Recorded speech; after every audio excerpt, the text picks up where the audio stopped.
ค่ะวันนี้นะคะเราจะมาคุยกันว่าเทพในตำนานเนี่ยมีจริงหรือเปล่านะคะแล้วก็บางทีเราอยู่ไทยไงอยากไปไหว้เทพที่ยุโรปเทพที่จีนมันไหว้ได้หรือเปล่านะคะ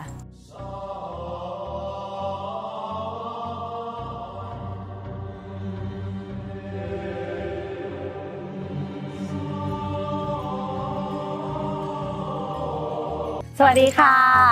พบกันอีกครั้งนะคะกับรายการ Talk Sense by Or Diary นะคะก็ต้องบอกว่าเทปนี้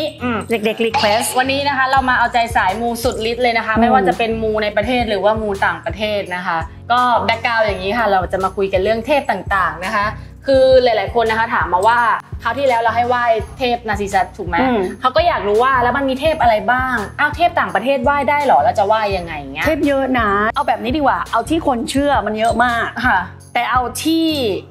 ม้าเจอก็ช่วยได้บางเรื่องยกตัวอย่างเช่นถ้าเราเอาเทพที่พระพุทธเจ้าบอกว่ามีเราเรียกว่าสักกะเนี่ยคือพระอินทร์ถ้าเอาตามพระพุทธเจ้านะพระพุทธเจ้าบอกว่ามีสักกะนะคะแล้วก็มีเทพก็คือพวกเทวดาอันนี้พระพุทธเจ้าบอกว่ามีอย่างเงี้ยพิฆเนศนะคะเดี๋ยวคนจะดราม่าเทพผู้หญิงสามารถแตะได้ถูกไหมได้สิทำไมไม่ได้เดี๋ยวถ้าเป็นปูนอย่างเงี้ยแตะได้เลยแต่ถ้าเป็นพระบรมสารีริกธาตุหรือองค์ที่มีพระธาตุอยู่เลี่ยงได้ก็เลี่ยงแค่นั้นเองนะคะแต่ว่าอันนี้เราแตะได้ทีนี้อันนี้แตะได้เพราะจริงๆก็คือถ้าไม่ได้ลงอาคมมันก็คือปูนอะนะทีนี้ก็ต้องบอกว่าพอเราบอกว่าเรามีเทพต้องบอกว่าเทพพวกนี้เกิดก่อนพระพุทธเจ้าใช่เกิดก่อนนานมากเพราะว่าโลกเราก็มีประวัติศาสตร์มากกว่า2,000 ปีใช่แล้วที่สำคัญเนี่ยเราจะต้องยอมรับว่าเทพเนี่ยไม่ได้มีประเทศเราประเทศเดียวใช่แล้วเขาก็มีเทพของเขาใช่แต่จริงๆแล้วอ่ะถ้าเราไปเช็คประวัติศาสตร์เราจะเห็นเลยว่าเทพเนี่ยเหมือนกันตลกว่าบ้านเราเนี่ยบอกว่าดาวอังคารเนี่ยคือเทพสงครามมาก็คือเทพสงครามก็คือจริงๆก็คือดาวอังคารทั้งหมดมันเปลี่ยนชื่อเรียกแต่จริงๆคือเทพองค์เดียวกันหมดเลยเหมือนกับสมมติสปีชีส์มังกรเงี้ยบางทีก็จะเป็นพญานาคอย่างบ้านเราก็จะเป็นพญานาคใช่ไหมบ้านเราเป็นพญานาคแต่บ้านเขาเป็นมังกรใช่จีนจะเป็นมังกร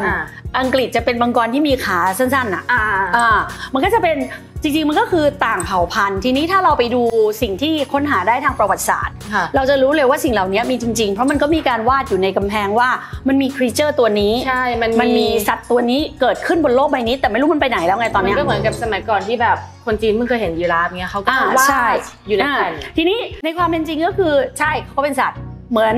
ทำไมเราจะต้องไหว้พญานาคทำไมเราถึงคาดคิดว่าพญานาคจะช่วยเราใช่เพราะว่าข้อที่1ถ้าถามว่านาคช่วยอะไรเราได้บ้างเขาก็คงไม่คิดจะช่วยมนุษย์เพราะให้พูดจริงๆมาไม่รู้จักกันเลยอยู่ๆเดินมาขอกูรวยแล้วก็ไหว้อะไรกูไปติดหนี้มึงตั้งแต่เมื่อไหร่แล้วที่สำคัญเวลาเราไหว้เขาเขาอยากได้สิ่งนั้นหรือเปล่าไม่หรอกนะเราต้องมาคุยกันตอนจบว่าเทพต่างๆที่เราจะคุยกันเนี่ยถ้าเราจะไหว้หรือเราจะร้องขอเนี่ยใช่เราจะต้องทำยังไงทีนี้เราก็กลับมาที่เทพของฮินดูหรือพราหมณ์ที่คนไทยสนิทสนมมากคเนศนะคะมีต้องเข้าใจตรงนี้ก่อนนะพระลักษมีกับพระอุมาคือคนละคนแต่ถ้าเราดูอะไรเราจะเห็นเลยว่าคนอินเดียค่ะเขาจะไม่เอาพระแม่อุมาคู่กับพระพิฆเนศเขาจะเอา2อันเนี้ยคู่กันก็คือลักษมีกับพิฆเนศอันนี้สวยมากเลยคนอินเดียซึ่งเป็นผู้ให้กำเนิดพระพิฆเนศพูดว่าพระพิฆเนศเอาไว้ปกปักรักษาป้องกันภัยจะอยู่บนรถยนต์ทุกคันของอินเดียมึงเดินขึ้นไปเหอะแท็กซี่มีพิฆเนศทุกองค์แต่พอมาถึงเมืองไทยฉันได้งานจากพิฆเนศพระพิฆเนศเป็นเจ้าแห่งศาสตร์และศิลป์กูงงเดี๋ยวนะทำไมมันแปลความเชื่อวะคือที่อินเดียเอาไว้ปกปักรักษาคือเวลาเราจะไหว้อะค่ะต้องรู้ประวัติแล้วก็รู้ด้วยว่าเขาทำอะไรด้วยเพราะว่าอย่างเราไหว้ลักษมีอะเราก็ไหว้เดอร์มิเตอร์ก็ได้เราไม่จำเป็นต้องไหว้ลักษมีอย่างเดียวเขามีชื่อหลายชื่อแต่เขาก็คือเทพองค์เดิมนั่นแหละเขาก็จะดูความอุดมสมบูรณ์ทีนี้ถ้าเราอยากอุดมสมบูรณ์เราก็ไหว้เทพองค์นี้คือไหว้สิ่งที่เขามีอะเขาจะให้พอถัดจากตรงนี้พี่อ๋อก็จะบอกว่าพระพรหมเนี่ยจริงๆแล้วเนี่ยที่เดียวในประเทศไทยที่พี่อ๋อไหว้พระพรหมต้องพูดว่าเป็นที่เดียวจริงๆนะก็คือวัดเอี่ยมวรนุชเป็นต้องบอกว่าในประเทศไทยอะค่ะเป็นที่เดียวที่เป็นพระพรหม5 หน้าพระพรหมมันมี4 หน้าในสายตาคนไทยมีที่วัดเอี่ยมวัดเดียวที่มี5 หน้า คือมันมีตำนานที่ออกมาเล่าขานถ้าเราเอาเมื่อหลายพันปีก่อนเขามี5 หน้ามาตลอด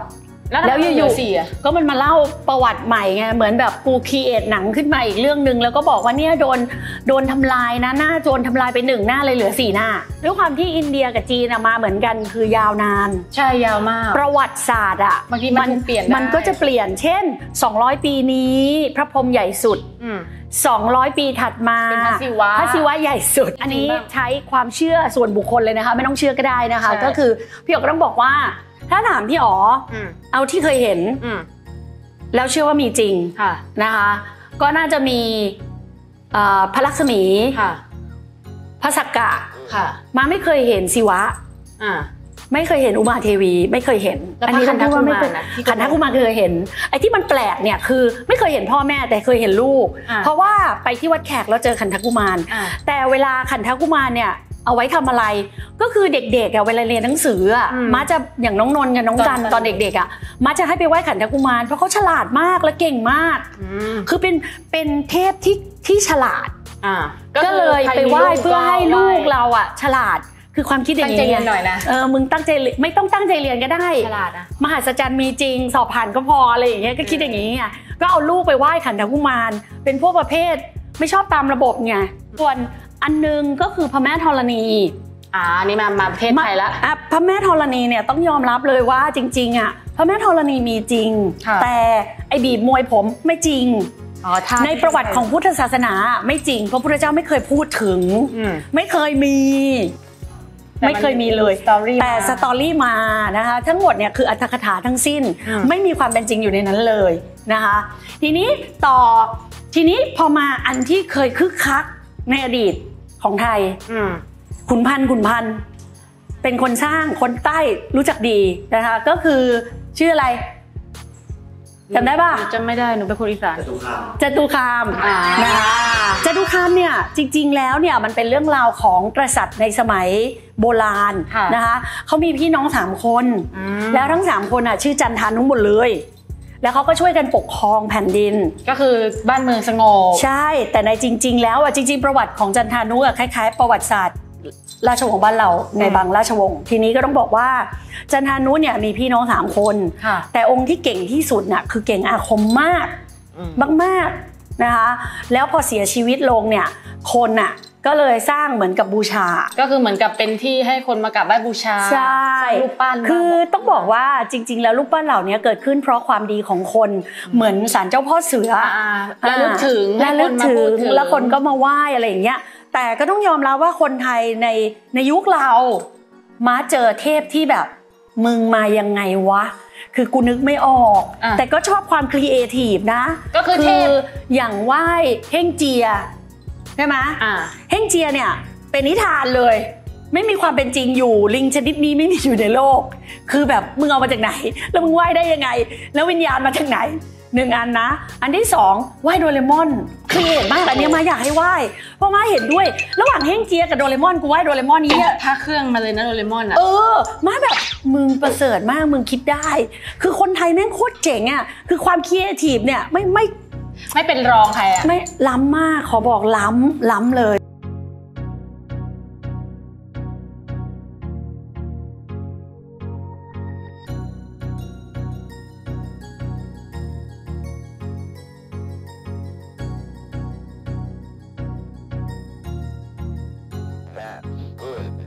ดูหนังจีนก็จะเห็นว่าเวลาเขาเคาะพื้นเวลาเทพลงมาแล้วเคาะพื้นบอกมึงออกมาเดี๋ยวนี้นะก็จะเป็นแล้วก็เป็นคุณตาแก่ๆถือไม้เท้าแล้วก็ออกมาเทพเนี้ยเขาเรียกว่าเทพพื้นดินเทพธรณีเทพพื้นดินไม่ได้มีองค์เดียวด้วยมีเยอะก็คือเหมือนกับเป็นเทพประจำการอยู่ทุกที่เทพตรงเนี้ยเขามีอยู่2 แบบคือเทพที่อยู่กับต้นไม้กับเทพที่อยู่ที่พื้นดินคือเอาไว้ปกปักรักษาถนนหรืออาณาเขตตรงนั้นนะคะแต่คนไทยดันไปรับมาจากยุโรปแล้วก็เสือกคิดว่าตัวเองเนี่ยเป็นผู้ครีเอทด้วยนะก็คือไอ้บ้านหลังเล็กๆที่เราเรียกกันว่าศาลพระภูมิจริงๆยุโรปเกิดก่อนนะคะแล้วเราก็ไปเอาเขามาไม่รู้เอามายังไงแล้วเรามาดัดแปลงเป็นแล้วเราก็มาดัดแปลงแล้วเราก็เอาความเชื่อของเราไปวางไว้คือ คนโบราณแม้กระทั่งคนจีนหรือแม้กระทั่งคนที่เขาเริ่มต้นน่ะจริงๆคนยุโรปเนี่ยเขาสร้างเพื่ออะไรเพื่อให้คนตายมีที่อยู่เป็นเหมือนไม่เกี่ยวกับเจ้าที่เลยเหมือนกับโรงศพไม่เกี่ยวกับเจ้าที่เลยแต่ปรากฏคนไทยเอามาให้เจ้าที่ซึ่งมันคือการดูหมิ่นมันคือการดูถูกบอกได้เลยว่าบ้านไหนก็บ้านนั้นกูให้เลยคือถ้าเมื่อไหร่ก็ตามที่ตั้งศาลพระภูมิสังเกตนะคนรวยไม่ตั้งศาลพระภูมินะตั้งศาลเทพใช่เขาจะมีเทพอยู่หน้าบ้านจะเป็นพระพรหมหรือเป็นอะไรก็ว่าไปถูกเราจะสังเกตว่าคนสร้างศาลพระภูมิไม่รวยสักคนจะเป็นระดับกลางเพราะอะไรเจ้าที่เกลียดมึงแน่นอนขอบอกคือบ้านกูบ้านอยู่ๆมึงไล่กูออกจากบ้านให้ไปอยู่กระต๊อบเล็กๆกูคงจะทำให้มึงรวยหรอกกูจะไม่ยุ่งกับมึงด้วยซ้ำเอาจริงๆคือม้าบอกเลยว่าเวลาเราจะไปเอาอะไรของใครเข้ามากรุณาศึกษานิดนึงทีนี้ถามว่าทำไมม้าถึงไหว้แต่อันนี้ม้าเบิกแน่นหมดนะต้องบอกว่าทำไมถึงไหว้เพราะอะไรม้าเป็นคนหนึ่งที่ม้าต้องไหว้แผ่นดินเพราะว่าทุกย่างก้าวม้าเหยียบลงบนแผ่นดินยายเนี้ยก็คือพระแม่ธรณีคืออันเดียวกันคืออันเดียวกันเลยคือดวงวิญญาณหรือเทพที่ปกปักแผ่นดินไม่ได้มีแต่ว่าอยู่ในฟอร์มไหนมีเยอะมากใช่อยู่ที่ว่าเขาจะมาในรูปฟอร์มไหนนะคะแล้วก็ที่มาไหว้เจ้าแม่กวนอิมที่ทุกคนพูดว่าเจ้าแม่กวนอิมถ้าเราไปดูหุ่นจริงๆเราจะเห็นเลยว่าเจ้าแม่กวนอิมไม่มีนมเพราะจริงๆเจ้าแม่กวนอิมเป็นผู้ชายคือไปเอามาจากไหนกันไปดูเสิร์ชในเน็ตได้ค่ะไปเสิร์ชเลยที่สำคัญไม่ต้องมาดราม่าใส่นะไปเสิร์ชในเน็ตเอาไปเสิร์ชเอานะคะจริงๆแล้วเวลาเราเอามาค่ะถ้าพี่อ๋อจะไหว้เจ้าแม่กวนอิมเพียจะไหว้กรณีเดียวนะคะแล้วพี่อ๋อจะกินเนื้อเพราะเจ้าแม่กวนอิมที่เมืองจีนคนไหว้เจ้าแม่กวนอิมกินเนื้อค่ะสิ่งหนึ่งที่ม้าไม่เคยเข้าใจเลยก็คือถ้าเรากินเจเราก็ไปเป็นบริวารของเทวทัตเถอะอย่าเป็นบริวารของพระพุทธเจ้าใช่เพราะเทวทัตเป็นคนร้องขอให้กินเจแล้วพระพุทธเจ้าไม่ให้พุทธทาสก็เคยพูดไว้นะพระพุทธทาสก็พูดไว้ว่าถ้าพูดในทำนองนี้นะแต่มาจำเอกซ์ไม่ได้แต่ว่าอารมณ์นี้ก็คือถ้ากินเจแล้วมีบุญสูงแล้วจะยกระดับจิตตัวเองได้วัวควายแม่งต้องเหนือมึงเพราะมันไม่เคยกินอย่างอื่นเลยนอกจากหญ้าใช่ลาไหว้อะค่ะเจ้าแม่กวนอิมเนี่ยโดยปกติถ้าไหว้ต้องมีบริวารให้2 อันเพราะม้าอยากมีบริวารดีคือคนส่วนใหญ่คอมโบไปเลยอะคือคนส่วนใหญ่ไหว้ม้าไม่รู้ว่าเขาไหว้เพื่ออะไรไงแต่ของม้าไหว้พักสักกะเพราะว่าเขาคุมทั้งหมดก็เหมือนกับทำให้เราเวลาไปไหนอะ situation ได้เทพจะได้รักชีวิตจะได้ง่ายอันนั้นม้าก็เลยไหว้สักกะทีนี้ม้าไหว้ลักษมีหรือเดมิเตอร์ก็เพราะว่าม้าชอบชีวิตที่สบายอุดมสมบูรณ์ไม่ต้องลำบากไม่ต้องมีล้นแต่ก็อยากใช้เมื่อไหร่ก็มีถูกทีนี้พอไหว้เจ้าแม่กวนอิมก็เพราะอยากมีบริวารดีอันนี้มาไหว้อย่างนี้อันนี้คือส่วนตัวเลยรักที่สุดอันนี้รักมากนะคะรักมากก็คือจี้กงที่ว่าจะเห็นสภาพแบบดูแบบเสื้อผ้าจะหลุดลุ่ยนิดนึงดูแบบเนี่ยหมวกเขาทำเหมือนจริงมากว่ามาเป็นมีรอยปะชุนด้วยต้องบอกว่าที่ไหว้จี้กงเนี่ยเป็นเพราะว่าจริงๆแล้วจี้กงคืออาจารย์ค่ะคือครูคนหนึ่งสมัยจ๋าสมัยคุณแม่พี่อ๋อยายนะคะแม่พี่อ๋อเนี่ยตอนสมัยสงครามโลกเนี่ยมาเป็นไข้ฝีดาษใช่จะเห็นถ้าปัจจุบันเนี้ยใครเคยไปดูจ๋าจะเห็นว่าจ๋าไม่มีฟันเลยเพราะว่าฝีดาษมันกินลากฟันหมดเลยนะคะม่าเนี่ยนอนอยู่ที่พื้นแล้วเอาใบตองปูและน้ำหนองไหลเตรียมเข้าโรงแล้วอยู่ม่านอนอยู่ม่าเป็นคนที่เป็นเด็กที่นั่งสมาธิเนี่ย2 ขวบนะคะเขาก็เลยมีความรู้สึกว่าเขานอนอยู่แล้วเขาก็รู้สึกว่ามีคนมาเรียกนะคะแล้วเขาก็เห็นคนแก่คนนึงอะค่ะแล้วเขาก็บอกว่าให้ไปหน้าบ้านจะมีขันน้ำอยู่ขันนึงแล้วก็ไม้กลัดอันนึงให้เอาไม้กลัดนั้นบ่งหนองทั้งล่างเลยแล้วก็เอาน้ำนั้นลาดแล้วจะไม่เป็นแผลเป็นปรากฏว่าจ๋าก็ลุกขึ้นมาแล้วก็เดินไปหน้าบ้านแล้วก็ทำตามแล้วก็มีจริงๆคือมีไม้กลัดแล้วก็มีน้ำจริงๆจนทุกวันนี้ค่ะในร่างแม่พี่อ๋อไม่มีแผลเป็นเลยยกเว้นขี้เกียจเนี่ยที่ขาจะมีบ้างแต่ว่าต้องยอมรับว่าความมหัศจรรย์คือเราก็ไม่เชื่อเรามองว่ามันเป็นตำนานจ๋าตอแหลก็ได้อะไรอย่างเงี้ย